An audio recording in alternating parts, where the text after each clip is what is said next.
Hello, welcome back. This is Fan Geektastic. We're at Odyssey Cards and Comics again, and today we're going to be talking about grading trading cards. Okay. Yeah, today we've got two cards here from Beckett,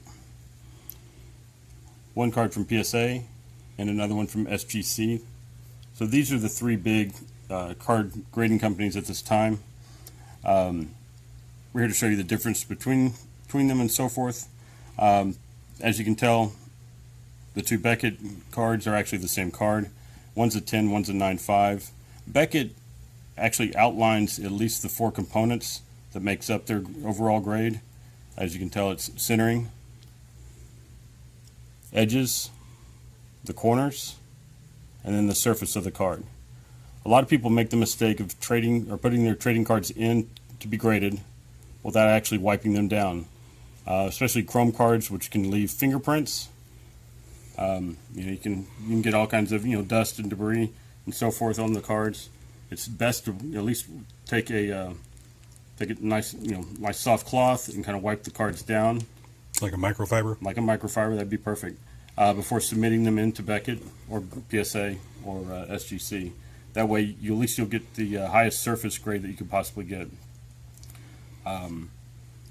The difference between the 10 and the 9.5 is going to be extremely minimal, as you can tell, just by looking at the two cards. There's really no way to kind of break down exactly, the difference between a 10 and a 9.5. Both are considered gem mint.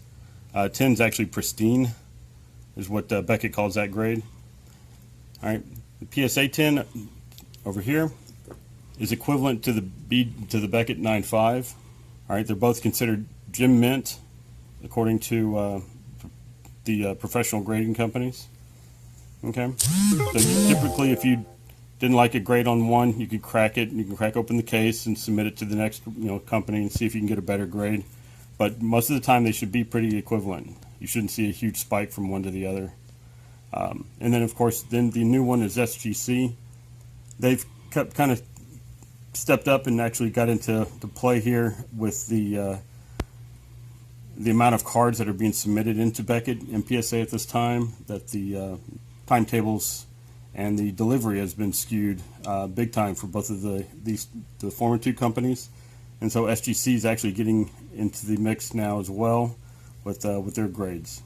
Okay. Another thing to point out is if the cards are autographed, as you can tell, all four of the cards here have been signed by the respective players.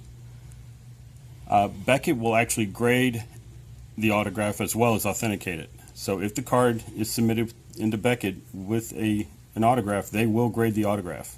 As you can tell here, the first card here, it's got a 10 on the autograph. The autograph is clean, it's precise, there's no smudges, everything is on card. It's it's in precise position. Well, you can tell the next card got a 9 on the grade for the autograph. The pen actually comes off the card. As you can tell here at the bottom, the autograph actually comes off the card, and therefore received a lower grade. Okay. PSA and SGC do not grade the autographs unless you specifically want them to.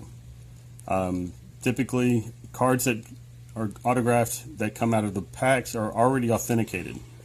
Topps will actually, there's a statement on each of the cards saying that Topps is authenticated, authenticates this autograph. So the autographs have actually already been authenticated. However, they're not graded, or they're not graded. We can carve that part out. If you watched my video on opening the Mighty Morphin Power Rangers new season card box, you would recognize these cards because they're from that set. These are actual cards that I pulled from that particular box that I opened. And as you can see, this card and number 3 have a fairly decent border.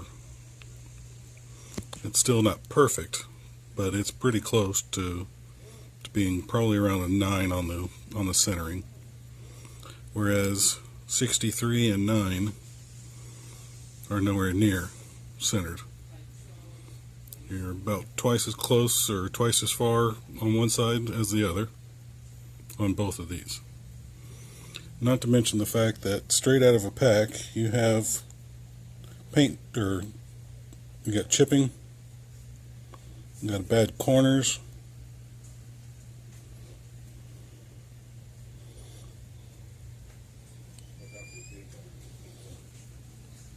up here you got bad corner. Anywhere you can see the white shining through the printing is a deduction.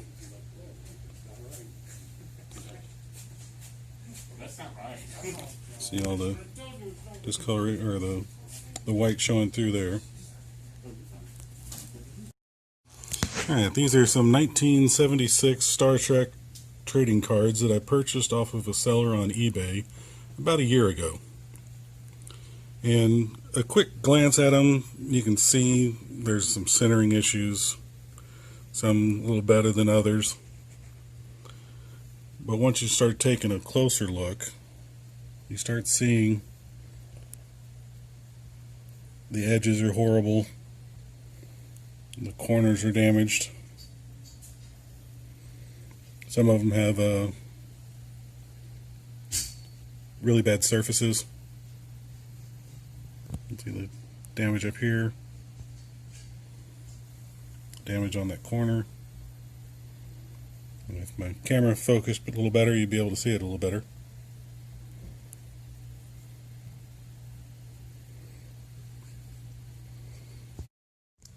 All right, so Brian, what do you think these cards grade maximum would be? All right. Yep. As you can see from left to right, you're looking at a 90-10 split here. Even top to bottom, you're looking at about a 65-35, maybe even a 75-25. So centering, of course, is way off on a card like this. The corners are rounded; they're not sharp as they should be. As well as the edges over here, you get the dings here.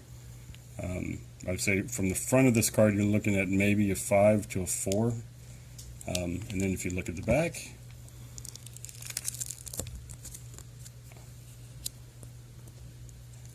The corners are still the corners. They didn't really change anything here, but as you can tell, centering from left to right is an issue as well again, as well as top to bottom.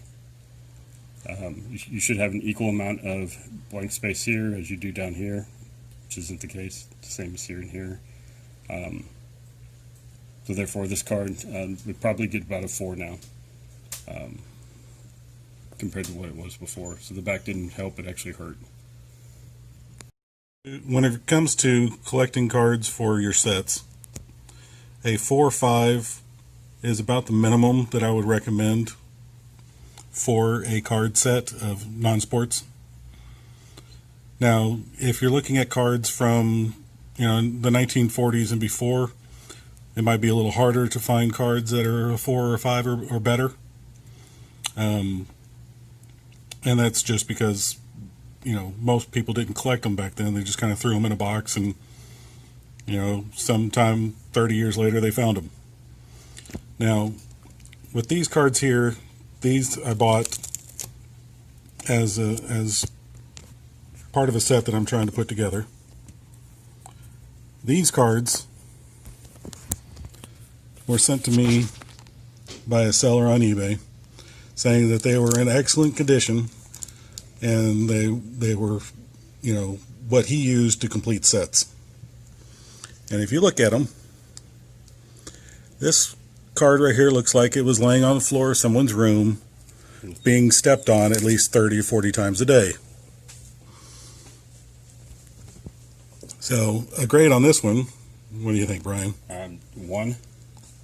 You think that high? Well, I mean, the original borders are still here. It's not trimmed or cut, so that's the only way you're even getting the 1 is you're getting.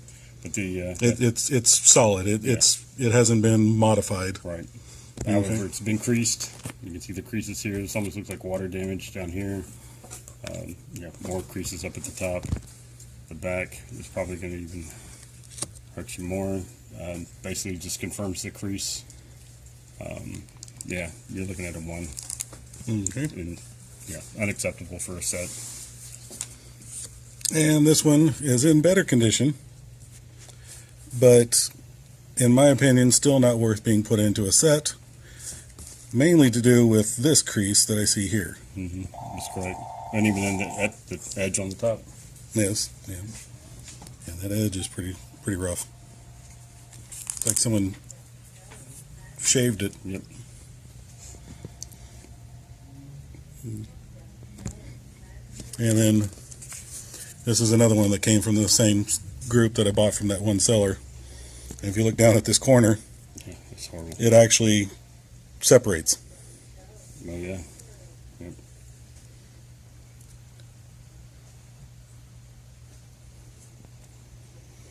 So these are cards that I definitely recommend not ever adding to whatever set you're trying to put together. An extra pack from the box of Donkey Kong that I opened and pressed just a couple days ago. Now, what we're going to do is we're going to open up this pack and we're going to show you what some of these vintage cards look like direct out of a pack that has a piece of gum in it. So,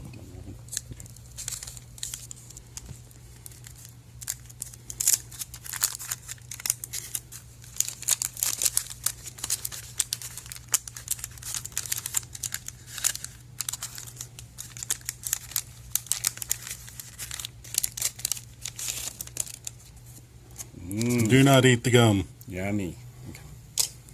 The game pieces. Yeah, the rub-off game pieces.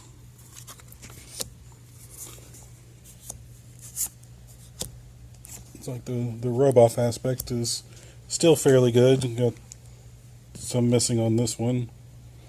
Just scratch down here. That's solid. The other one was a little off-centered. This one was with the game piece, not the card itself.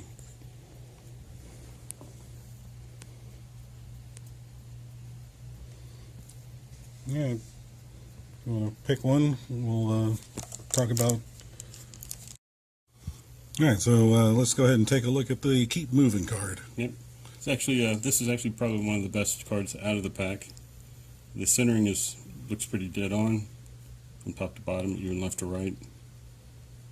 On top of that, the surface looks clean. The corners actually look really sharp.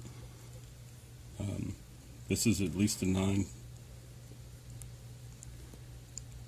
which is actually pretty good for a card this old.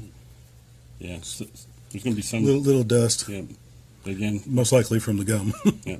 If you wipe it down, you'll notice a lot of the dust and speckles will come off. It's actually a really good card. Let's see here.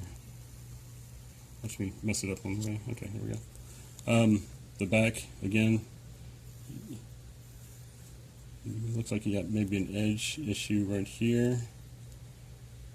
But that just still pretty much solidify the 9. I mean, overall, very good card for something that's 1982. 40 years old. And then down here,